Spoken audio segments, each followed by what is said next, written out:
Hello everyone, welcome back to Homestuck. Last time we left off on the epic cliffhanger of leprechaun romance.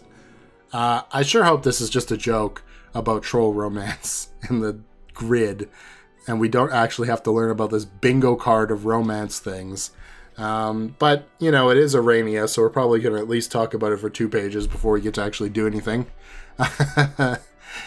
If you're enjoying Aradia talking about some obscure lore for 2 entire episodes, then, you know, you could like and subscribe. And if you don't want to watch this, I mean, you can become a member and just skip to next week's episodes, unless you're already a member.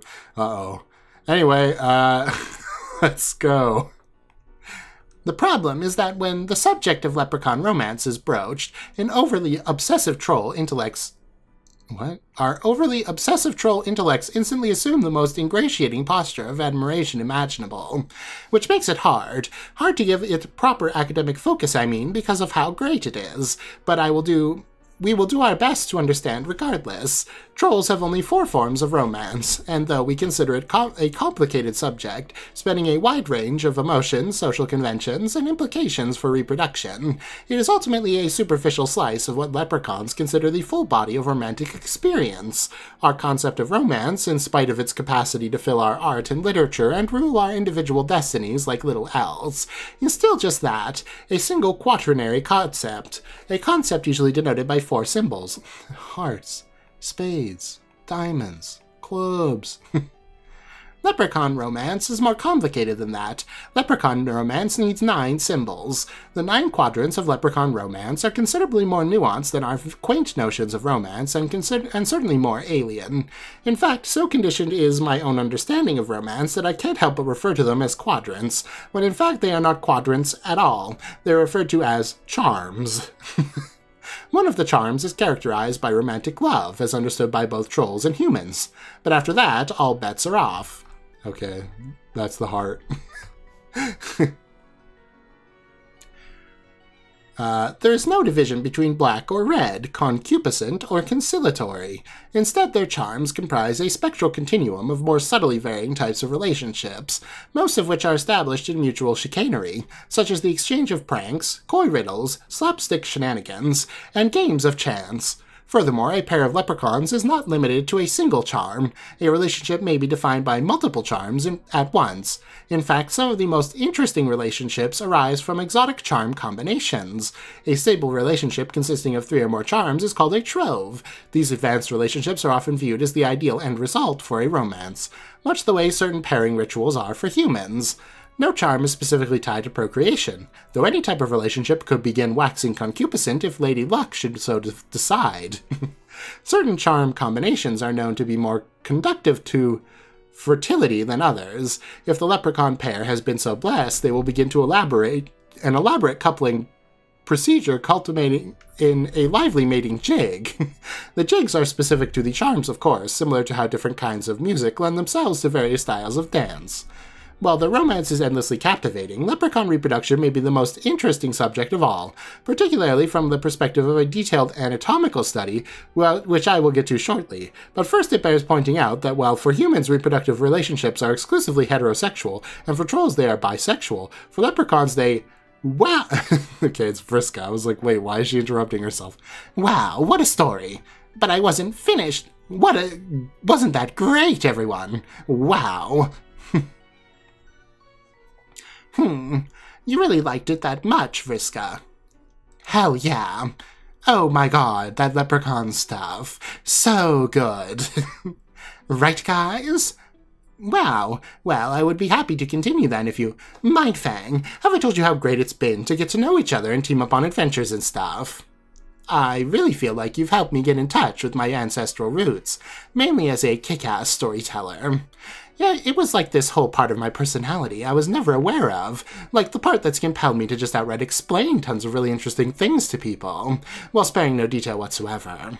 It's made me feel a lot closer to understanding my aspect, as well as closer to you, so I just wanted to say thanks. Ah, you're welcome. I feel the exact same way about my time with you. You have really helped me get in touch with the true pirate within. I saw you in the adventurous spirit I always wished I could have. Or saw in you, okay. You helped me finally understand the virtue in rationalizing questionable decisions and behaving unscrupulously for the greater good. Stop. You're going to make me start tearing up. Get over here and give me a hug, Alpha Sister. Smile. What's gonna happen?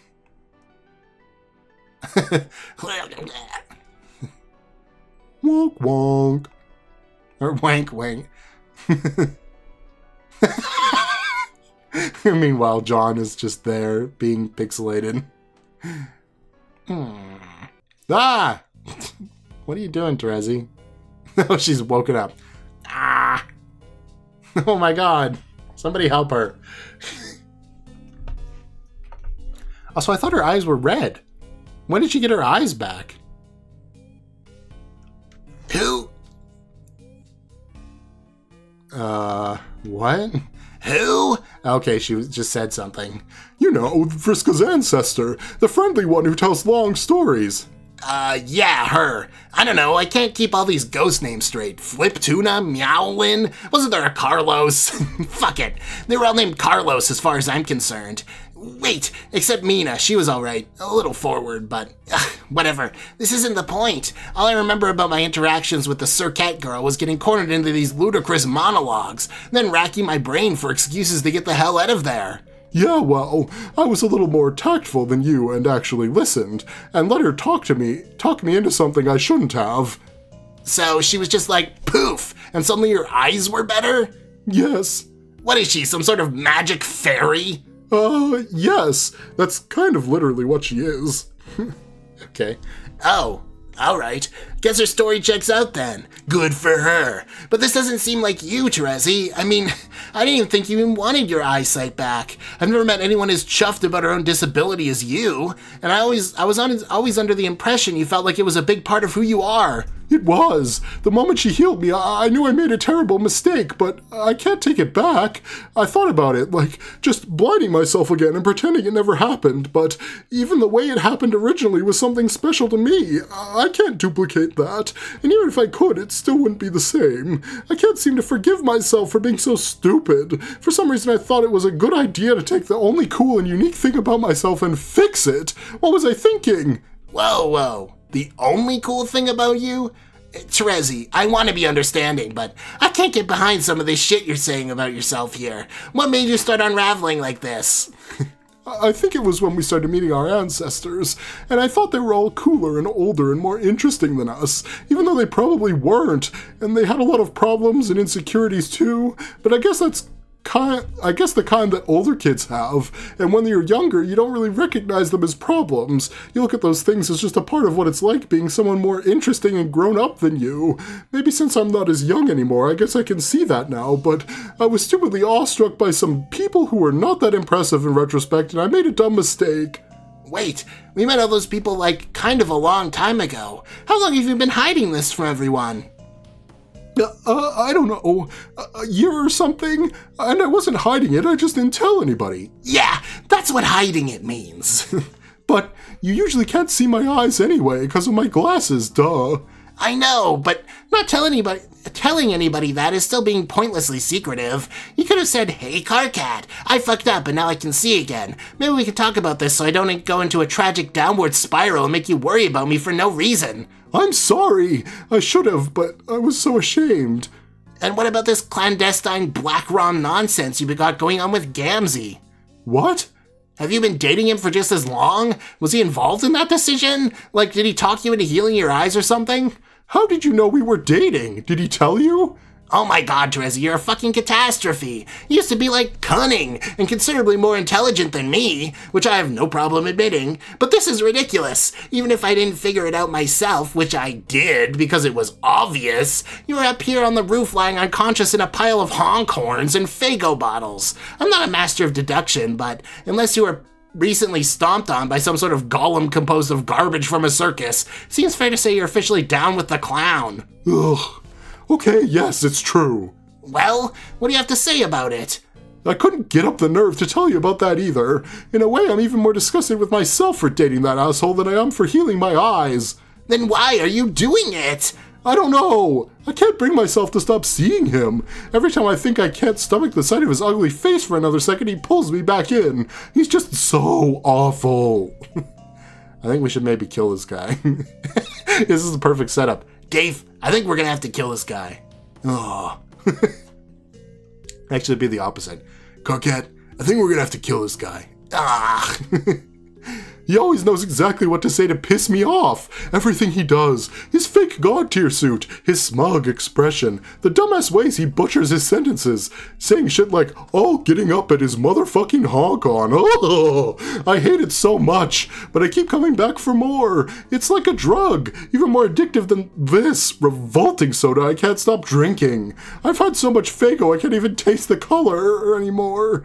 I just taste the sugar and the bubbles and the awful flavor it leaves behind, which just makes me drink more to wash it away, until I feel so nasty I have to take a long soda nap, but I wake up loathing myself even more, so I just reach for another bottle. It's truly the wicked elixir.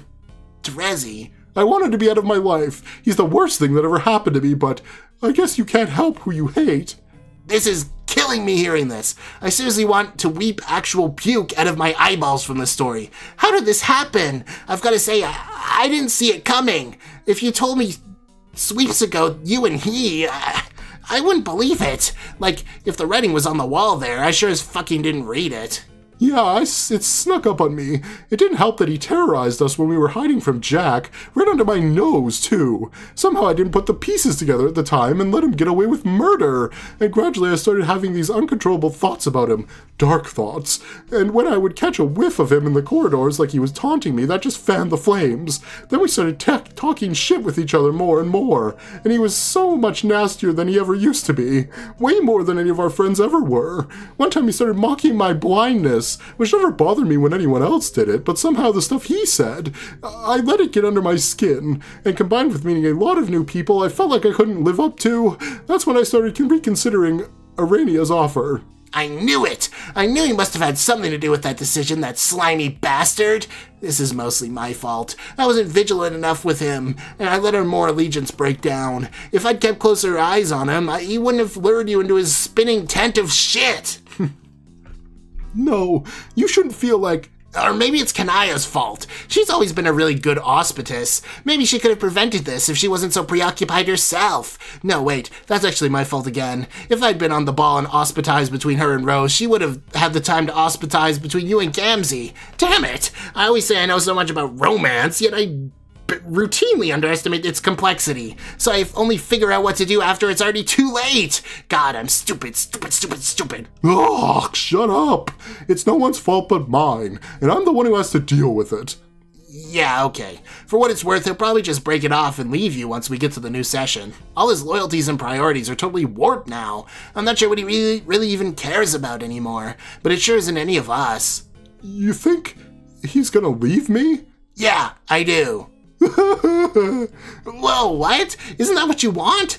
No, I'd be devastated if he just suddenly ditched me like that. Okay, help me out. You're really starting to confuse me here. I'd feel pathetic, and I guess a sick and terrible part of me doesn't want to let him go, but if he does, I want it to be because I tell him it's over. Wow. Alright, I guess that makes sense. Sorry. I'm just trying to be supportive here, but I'm not always sure what the right thing to say is. I'm doing my fucking best, okay? This is complicated for me too. You're both my friends. I know. I appreciate your intentions, Carcat. Maybe it'd be better if you weren't, sitting up there on that backwards chair while you talk to me. What? Why? Yeah, dude, you should probably ditch the chair. What the fuck is wrong with my chair? Or at least sit on it front ways and offer her another chair. I don't know, it's kind of a dumb affectation in this context. No, look, it's casual and relaxed. Like, it visually conveys that my presence in the conversation is humble and non-threatening. Yet frank and attentive. What the fuck do you want from me? To sit on the goddamn floor. Why should I squat on the dirty floor? What difference does it make? So you can be on the same vertical plane with your friend while you exhibit compassion for his grody clown problem? Dave, it's fine. Never mind about the chair, I don't care. It just struck me as a bit distractingly silly, that's all.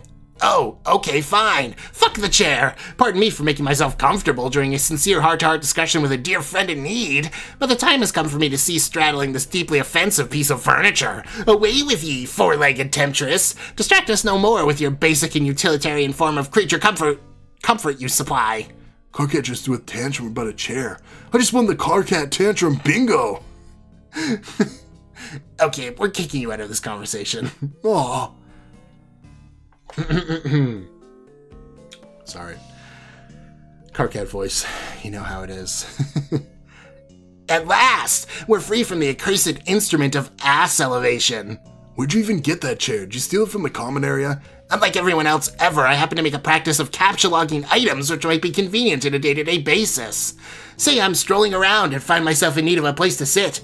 Bam! Suddenly a chair! And no, I didn't steal it. How could I steal something from a common area? Nobody actually owns any of that fucking furniture. That's why it's called the common area, you accusatory piece of filth.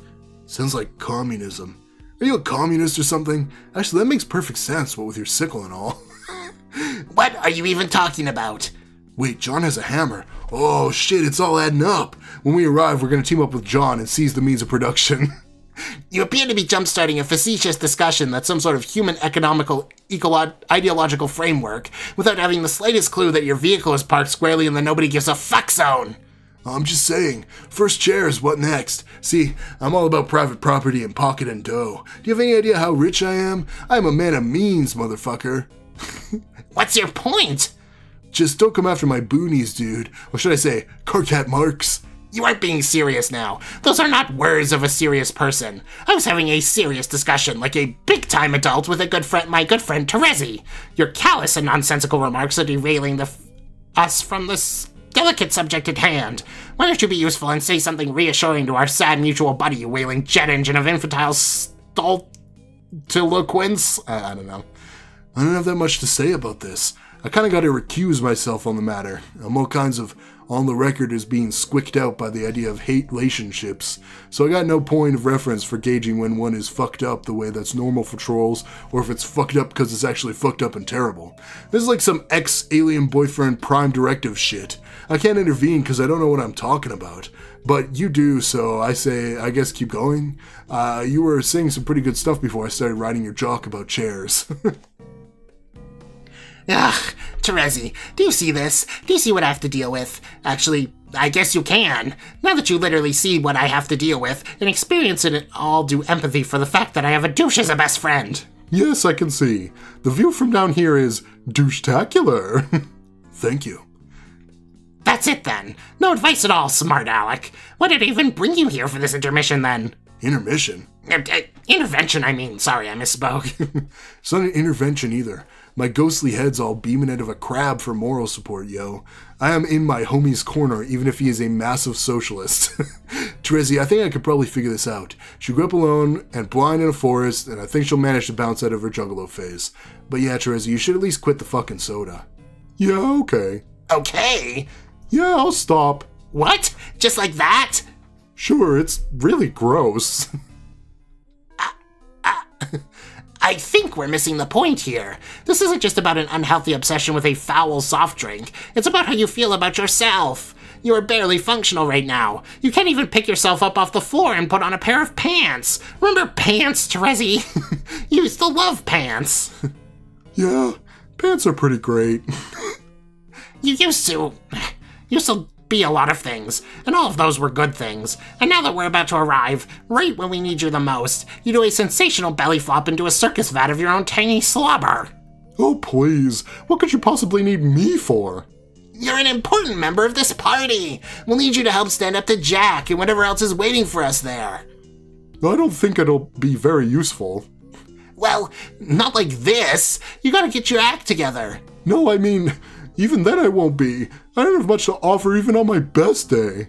What about your mind powers, though? What if we need somebody with mind powers to do some sort of mindy thing? What mind powers? You know, the ones where you flip a coin and something crazy happens. Okay, I don't actually know how it works, but what about that? I never developed those powers very well, and it's been a long time since I even thought about them. I don't think they're very valuable, honestly. In fact, all they ever seemed to do was trick me into feeling like I knew what I was doing. They made me believe I was in control of other people's fates, not even to speak of my own. It was a really dangerous kind of delusion. Now it feels like the only heroic thing I ever did with those powers was use them to justify killing my friend. Huh? Oh, right. And what's worse is, to this day, I'm still not totally sure if it was necessary. I think I've lost the ability to tell if I'm being punished for what I did or if I'm punishing myself. Well, yeah, of course it was necessary. Even if it wasn't the morally right choice or whatever, it was obviously something that had to happen. That's the cruel thing about paradox space. It systematically validates all your mistakes as necessary outcomes. Not even necessary for your own good or personal growth. It's always bigger than you. Like, your errors in judgment are inseparable from the way reality has to unfold. So it never lets you forget about them, because they were all critical to the big picture. And your past flaws are like scars. Scars in space-time that never heal. And always serve to remind you of the perfect version of yourself that you wish you could be can never exist, because the survival of everyone you care about depends on him not existing. I know all that. Doesn't stop me from wondering. It's simple. If you hadn't killed her, you would have been withering away in a doomed timeline. Yeah, and sometimes I wish I had. At this point, I think I'd rather be the better person who made the right decision, even if it also meant being the one to fade away forever. Well, I wouldn't want that. Does that fucking matter to you? Does that factor anywhere into your dreary existential equation? You probably think I'm crazy. Just as crazy as you think I am for dating Gamzee, but I really miss her. No, I don't think you're crazy for that. And yet, if I ever saw her again, there's no way I could talk to her, so a part of me hopes I never— Ow! Dave, you dick! What? Don't blame me. I can't control the crab. Act 6, Intermission 5, Intermission 3. Okay, this is a great place to stop. Please tell me I can. Oh god, it's only been 20 minutes. Okay, never mind. I'm taking a sip.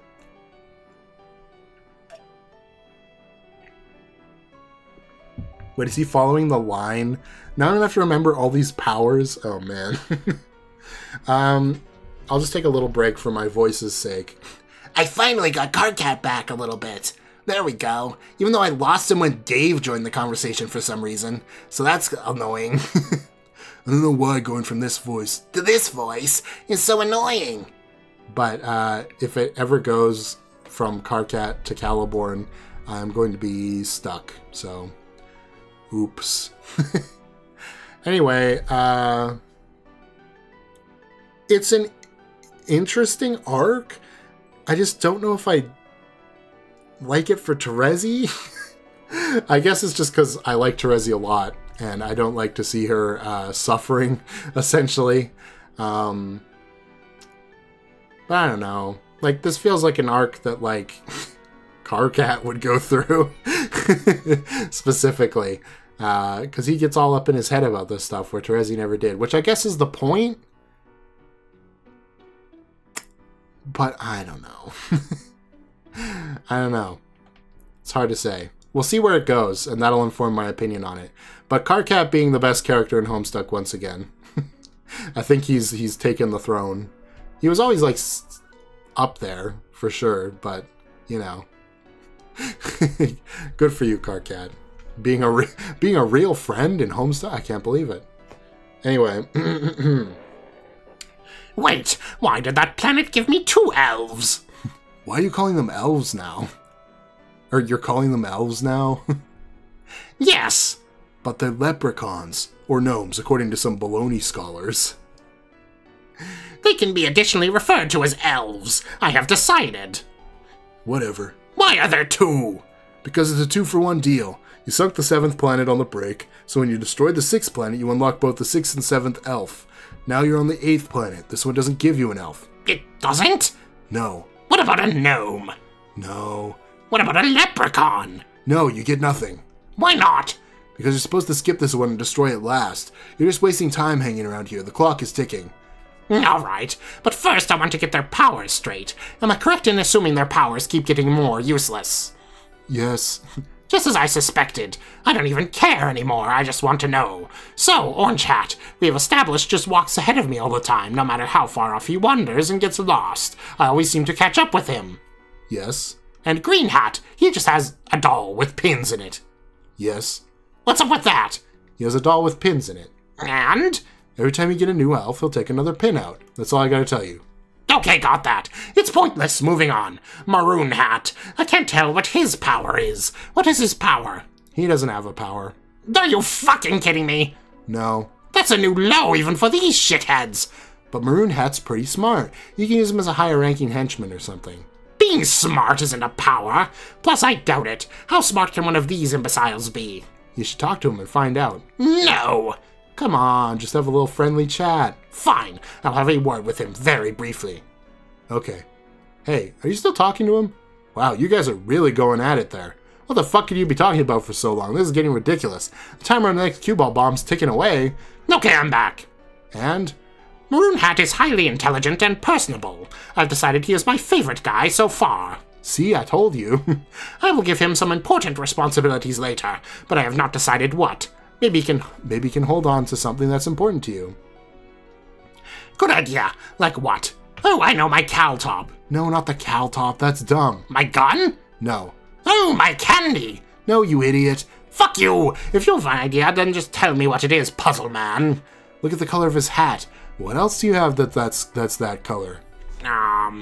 Also, what object can you think of that's kind of shaped like a 7?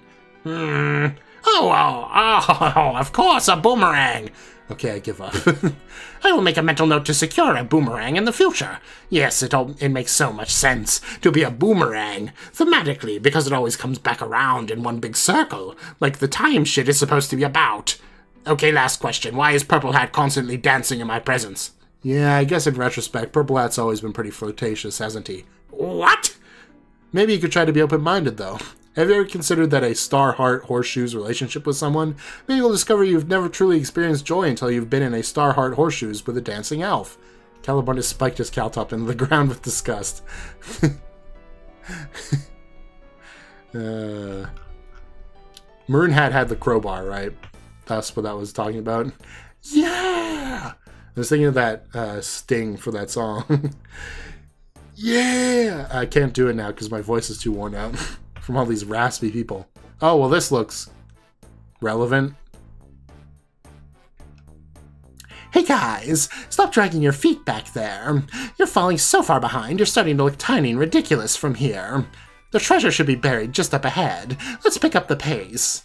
Excuse me, some of us here have special needs. I think I will continue dragging my feet if you don't mind. Solix, will you just let Aradia heal your eyes already and shut the fuck up? No. Hey, Aradia, was it? Yes. Can I ask you something? Okay. You seem reasonable and, pretty nice. Smile. So I'm wondering, how do you feel about all of this? About what exactly? About what Vriska and her pirate buddies are doing. You mean searching for the weapon? I think it is a good idea.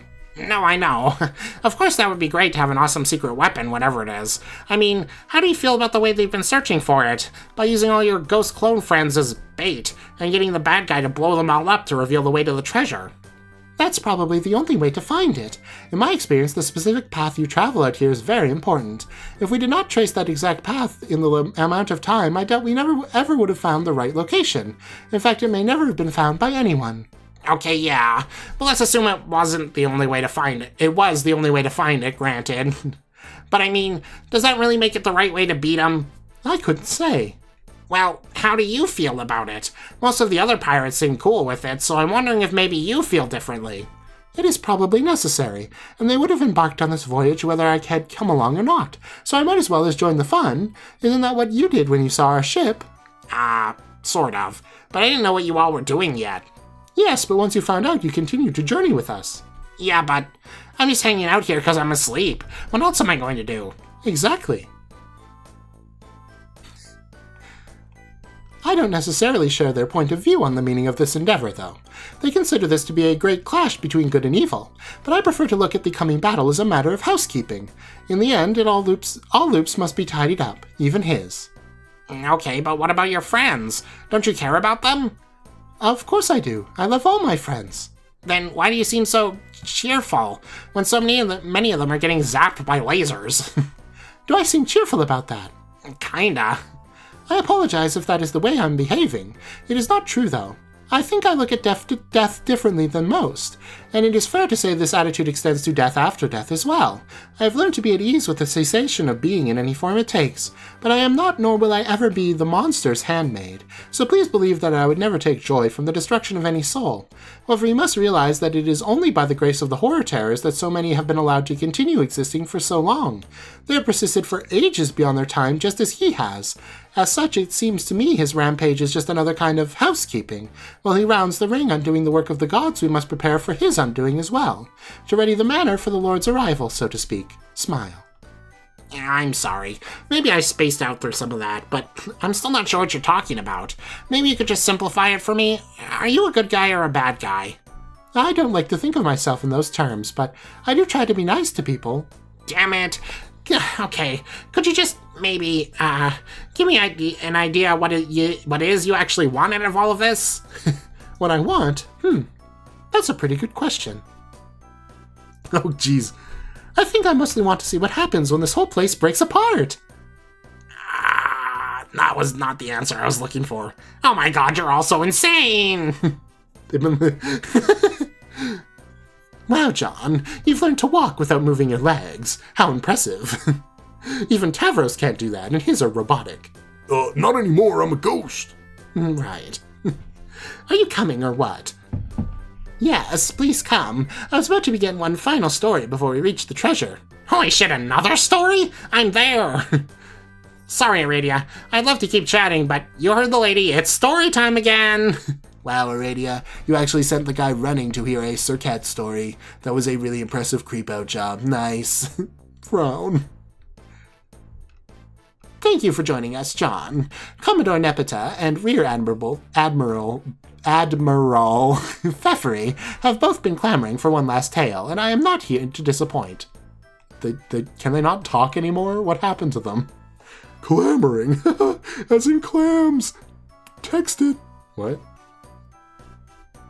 Okay, so what's this one about? Ogre sex or salamander shipping or something? No, although I would be happy to tell you all about those topics another time. This is a story about two legendary rings. Oh my god, It started with a man named Isildur. I don't know any other of the names from that time period in The Lord of the Rings than that one, which I think is from that time period, but I could be wrong. Well, that was an episode. I feel like we're getting another lore dump section, which, like, but, you know, it's a necessary evil to get to anything happening in this, so that means something's going to start happening soon. I would assume. That was quite an episode. In terms of just, like, changing the way I feel about people. You know? It genuinely. Carcat. I love Carcat. Great character. I mean, maybe, you know what? I'll go to the rankings board. It's only fair. Okay, I accidentally loaded the list that doesn't have Nepeta in it. But Nepeta is between Pfeffery and Equius. You know that. Alright? I think it's time to expand. Alright? I think it's time to expand. So, the toppest of top tier here, I'm going to give it, I don't know, we'll do green at the very top and then red at the very bottom, and wow, now it's like cherubs or something. This is going to be the best character award for my favorite character at the moment, and this is going to be the worst character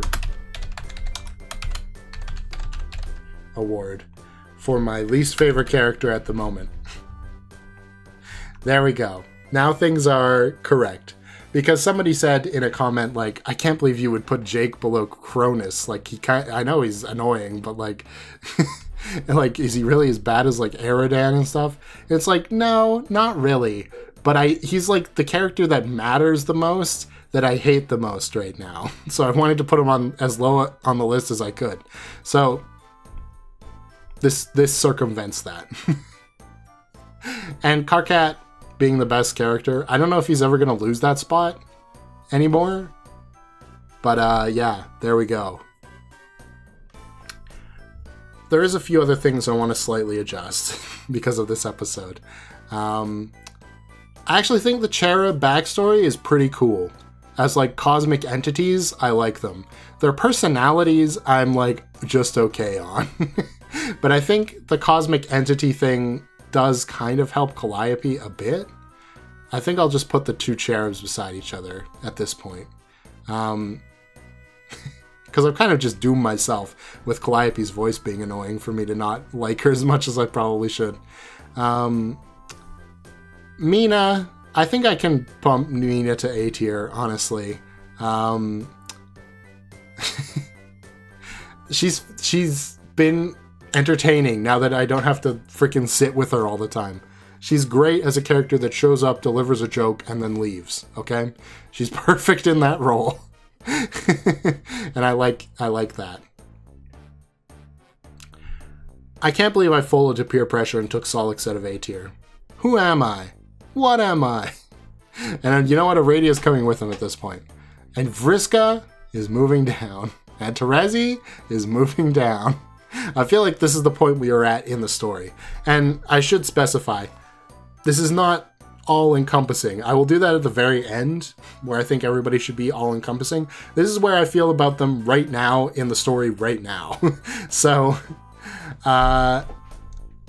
Terezi was in this episode, and like I mentioned after reading through her little arc thing, I understand where it's coming from. I just don't know if Terezi was the right character to do this with. I guess because Terezi has been so self-confident this entire time, it's supposed to be shocking, and it is shocking, right? It's like, wow, I didn't expect Terezi, of all people, to have an addiction storyline with a bad boyfriend. Like, what? But, yeah, there we are.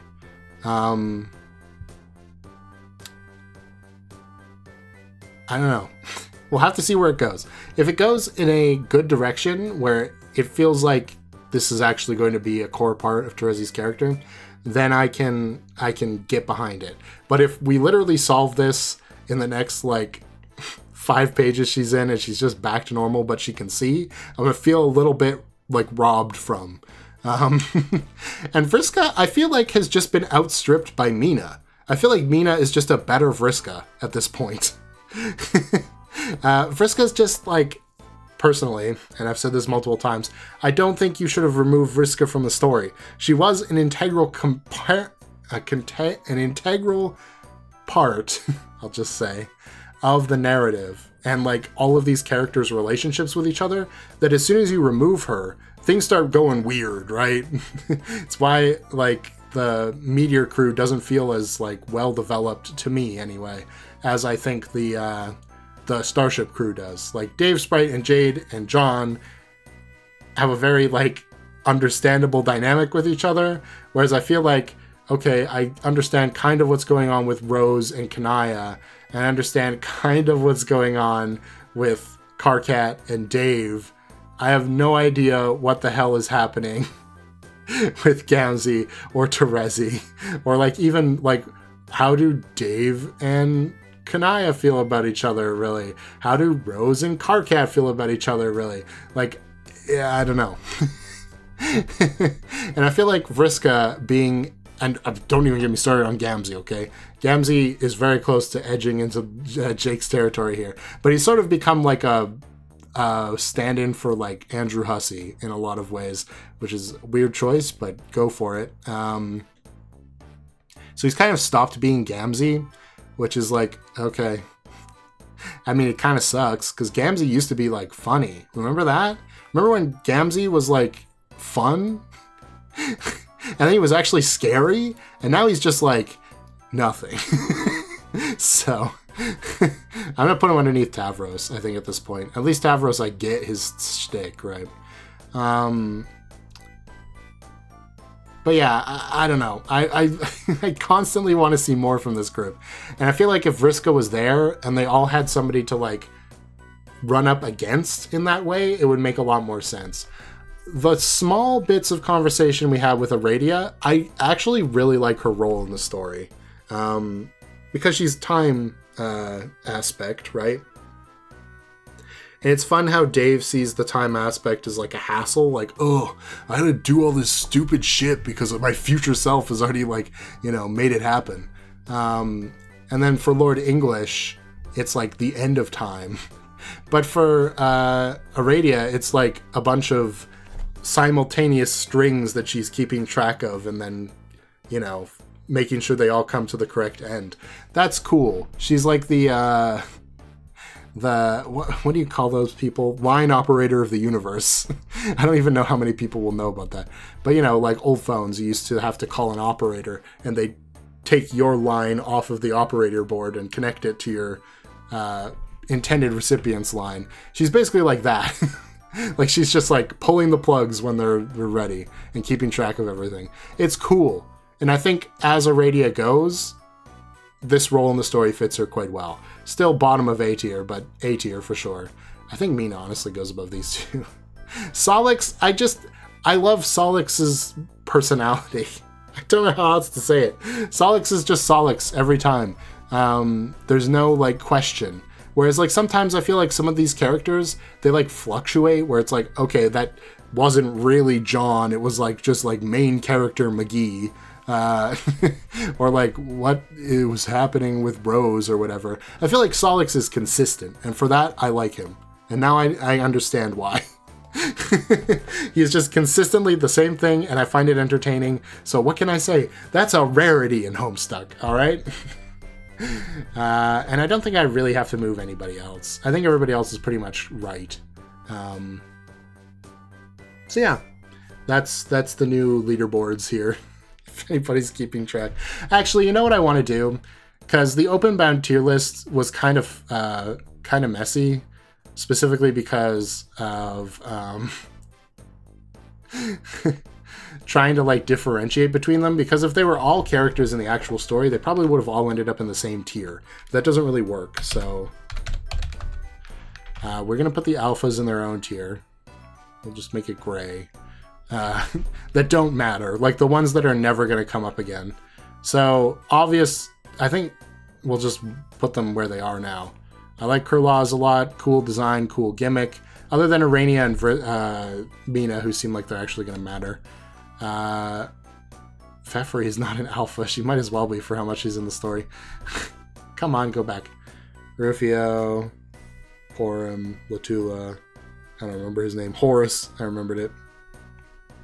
Cronus, and then the 3 sus members of the group. There we go. I'll just put them like below here. Honestly, they're not characters. Basically, having them crowding up the tier list it doesn't help anybody, and it makes like weird like comparisons. So I'm just gonna put them down here where they belong, and they're ranked in order still from the ones that I feel like could have been good if they were actually characters, and the ones I desperately do not want to be in the main story. So yeah, there we go. We've done some tier list cleanup. Aradia would be proud. Alright, well, thanks for watching. Oh, hold on. I should end off with you being able to see the whole tier list. Except I can't because... Can I hit the scroll bar? Is the scroll bar still here? Scroll bar? I can't see it because of my OBS recording window. No, I don't think it is. Shoot. Oh well. Whatever, we'll just stay like this and you can see Karkat's like lower face. It's fine. Thank you for watching. If you enjoyed, like and subscribe. Question of the day. I don't know.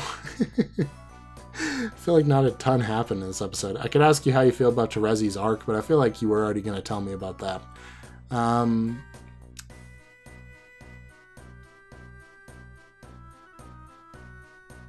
Well, this is a good one, okay? Would you rather, for characters that have long arcs, like say Tavros has been in the story for a long time, And I feel like his relevance has just fizzled out completely. For a character like that, would you rather have them just stick to like a single bit or be out of the story forever? You know what I mean? So like Tavros's one bit is being Vriska's jealous lover. That's all he's doing right now. And I think it sucks. But on the other hand, Mina's one bit is just saying a joke and then wanting to get away from Aradia, basically. So it's kind of the same situation, but I like it because her jokes are funnier to me. So would you rather have all of these like one-note joke characters just leave the story, or do you think they're good? Because you have to deal with the good ones and the bad ones. So for every Mina, you have to stick with Tavros, and for every who else has a one-note joke? Solix or Aradia, you have to stick with Gamzee. You know what I mean? Oh boy. I mean, really, Jane is almost like a one-note character, joke character as well, with her like relationship issues. And then, I mean, I don't know. I was gonna say maybe Dave is kind of like that too at this point, but he at least has like some history to draw on for some references and stuff. I don't know. Anyway, thanks for watching. I'll see you guys next time. Bye bye.